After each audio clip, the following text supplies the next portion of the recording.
la BMW M2. J'ai tellement entendu de trucs sur cette voiture, certains l'adorent, d'autres sont déçus. Et aujourd'hui j'ai la chance de faire l'essai de cette voiture et de partager avec vous mon expérience concrète. Donc je vous retrouve tout de suite pour tout ça.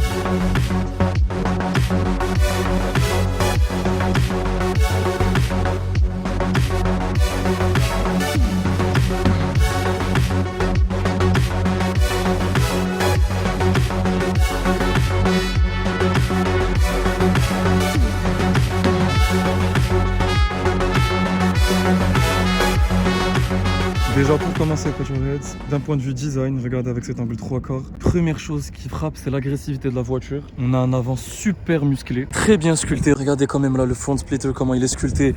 Ces énormes prises d'air, il y a même une prise d'air latérale ici pour améliorer l'aérodynamique. Et sous ce capot, on a un 6 cylindres en ligne, turbo, 3 litres de 371 chevaux d'origine et 500 Nm de couple. Si on veut bien parler d'une BMW, il faut prendre le temps de parler du moteur qui est en dessous, parce que c'est un des aspects qui font plaisir de conduire de cette voiture. Le département Motorsport, il nous a toujours donné des moteurs qui ont été hyper impressionnants et ça déçoit pas avec le N55. Il fait le 0 à 100 en 4 secondes 2. On est bien sûr en propulsion. Il y a un différentiel à l'arrière, mais je vais vous ouvrir le capot déjà pour vous en dire plus sur pourquoi ce moteur est incroyable aussi. Juste avant ça, on prend un petit moment pour parler de l'aspect de la voiture. On est sur du mineral grey et on a un pack black avec la calandre, le petit logo M2, les badges M2 sur les côtés avec encore du gloss black. C'est juste pour le décor, c'est pas très aérodynamique ça. Les rétros en black, tous les joints de fenêtre, les contours de fenêtre en black et le diffuseur aussi en black. Vous inquiétez pas, je reviens derrière très rapidement. Et ce 6 cylindres, il est là. Et ce N55 là, il a la particularité d'avoir qu'un seul turbo, mais il est twin scrolling. Ça veut dire qu'il a deux entrées pour baisser un peu le turbo lag. Et il vient tout droit de la 235i ou 240i, mais il a reçu quelques modifications pour qu'il puisse supporter les performances qu'on attend d'une M2. T'as déjà le bloc moteur qui a été renforcé, les pistons c'est pas les mêmes, ils sont renforcés ceux-là aussi. Vilebrequin et bielle forgé aussi, plus le système de refroidissement d'huile qui a été retravaillé et amélioré pour être à l'aise face aux conditions à laquelle on va la mettre à l'épreuve. Sinon, autre amélioration qu'a connu la M2, c'est les freins qui viennent de la M4. On a aussi les suspensions qui viennent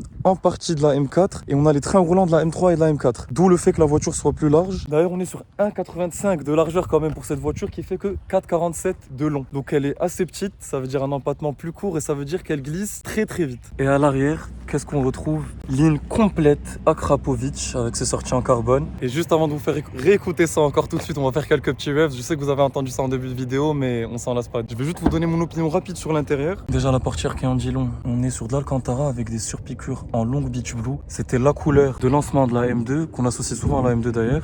Surpiqûres qu'on retrouve aussi sur le cuir. Et on a du carbone qui est tressé, qui est brut, qui est pas verni. On le retrouve aussi sur le tableau de bord et la console centrale. Il y a le volant M bien sûr avec ses palettes que j'aime beaucoup. Le rappel M au fond du compteur analogue. Le rappel M sur le volant. Les belles surpiqûres que j'aime bien comme vous savez. Ce que j'aime bien dans la M2, on a même ce petit pommeau là en cuir surpiqué de bleu toujours pour les genoux. Et le petit regret que j'ai dans l'intérieur, moi, c'est qu'il n'y a pas de siège baquet dans la voiture comme dans la M2 compétition par exemple. Même si quand tu t'assois, il faut se l'avouer, tu sens que tu es quand même bien tenu. Sinon pour l'intérieur, je sais que beaucoup de personnes achètent cette voiture en tant que DI. Et c'est l'intérieur d'une berline allemande haut de gamme. Il y a tous les équipements de confort. C'est la même interface BMW que vous allez retrouver dans d'autres voitures. Je regrette juste un peu aussi le mode sport et pour désactiver le traction control qui est comme sur les autres modèles BMW. À part ça, c'est le moment des revs et pour vous montrer ce que ça vaut un peu derrière le volant la M2.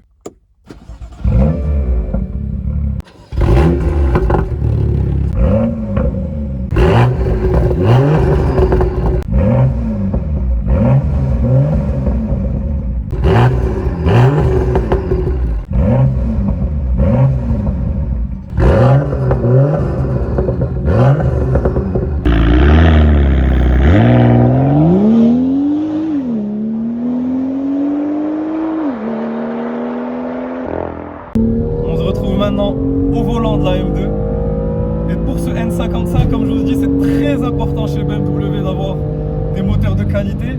Et quand il a été dévoilé en 2011, il a gagné 3 fois de suite le meilleur moteur de l'année. En plus, il a eu beaucoup de succès chez les puristes de BMW qui ont retrouvé vraiment l'identité, le caractère de BM, le 6 cylindres qu'on aime tous de chez BMW. Mais malheureusement, dès 2018, les normes écologiques ont été encore plus strictes et BMW a dû mettre le S55 sur la M2 pour créer la M2 compétition. Sauf que ce S55, qui est en fait le moteur qu'il y a sur la M3 et la M4, il a été impressionnant de par sa performance, mais encore une fois, les puristes ont été un peu déçus par le manque de caractère qui est présente, que tu retrouves pas sur le N55. Ce qui fait qu'en fait, cette M2 là avec le N55, elle a été produite que 3 ans, de 2015 à 2018. Et quand je pensais à ça, je me suis dit que temps de production court, moteur apprécié, disponible en boîte méca, ça fait que ça peut être un modèle qui peut être très recherché dans le futur. Dans cette voiture exacte dans laquelle on est, on n'a pas de boîte méca, on a la boîte DKG, double embrayage à 7 rapports de chez K-Drag. C'est la boîte qu'il y avait sur la M3 92.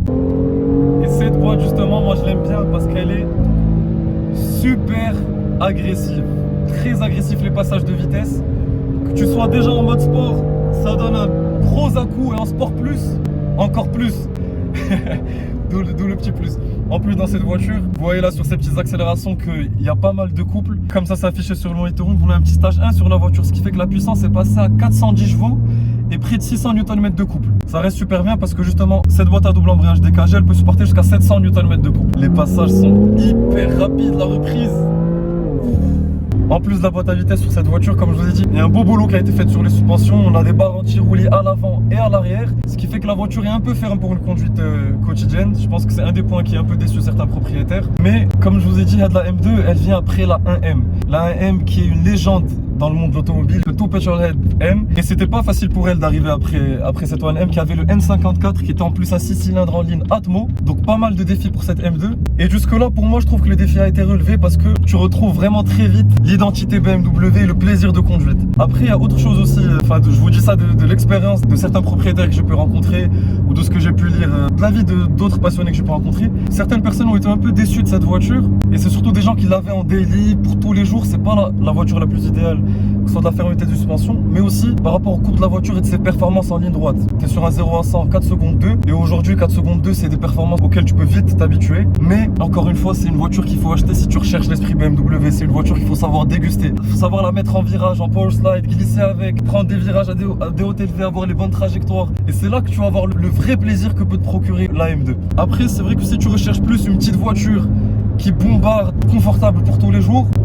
moi personnellement je vous conseillerais d'aller vers ses concurrentes que sont la A45, la RS3 ou encore la Golf 7R. Mais la M2 face à cette voiture a l'avantage d'être la seule propulsion. Ça veut dire que si tu veux une petite voiture avec un gros moteur, un bon moteur à l'intérieur, orienté performance, faite pour la performance, avec laquelle tu peux te faire plaisir, c'est la M2 quoi. Et ça c'est un gros avantage qu'elle a par rapport aux autres. Bon là on s'est mis en Sport Plus, Traction Control partiellement désactivé, pas entièrement désactivé. Et ça tombe bien de parler du grip sur cette voiture parce que comme je vous ai dit, l'empattement est court. Du coup j'ai vu que quand elle glisse, elle part vraiment beaucoup plus vite qu'une M4 par exemple, qui va plus te prévenir. Et dans cette voiture en plus, on a des pneus Pilot Sport Cup 2 de chez Michelin qui ont la particularité d'avoir un grip juste impressionnant, mais il faut bien les chauffer. Il faut savoir qu'il y a des pneus, quand ils sont froids, c'est une vraie patinoire la voiture. Une fois que tu as pris le temps d'échauffer, là c'est une toute autre expérience de conduite. Là comme vous voyez en virage, on y va doucement parce que même si je vous parle d'avoir les capacités de conduire cette voiture, de la mettre en drift et tout ça, faut garder une certaine humilité parce que c'est une voiture qui peut faire des têtes à queue de nulle part. Faut y aller doucement, faut vraiment prendre le temps de bien connaître ta voiture et c'est que comme ça que tu vas pouvoir vraiment l'apprécier parce que comme je vous dis, en plus elle fait 1500 kg. Donc la légèreté c'est pas son premier atout. Donc les lignes droites c'est sympa 2 secondes, mais une fois que tu as en tête certains repères de pilotage, c'est là que tu vas bien t'éclater avec cette voiture. Et pour conclure Petrolheads, l'expérience que je me fais cette BM, c'est vraiment l'idée que j'en avais.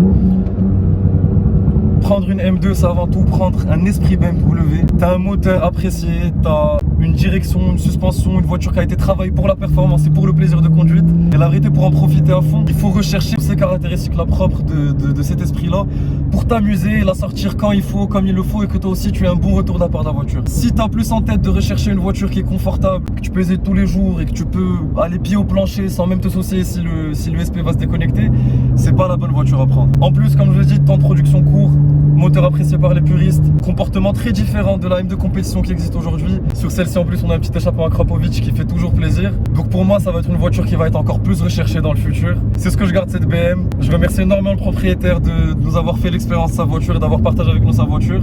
Je vous remercie d'avoir vu la vidéo. Laissez un like et un commentaire si ça vous a plu. Et je vous dis à la prochaine.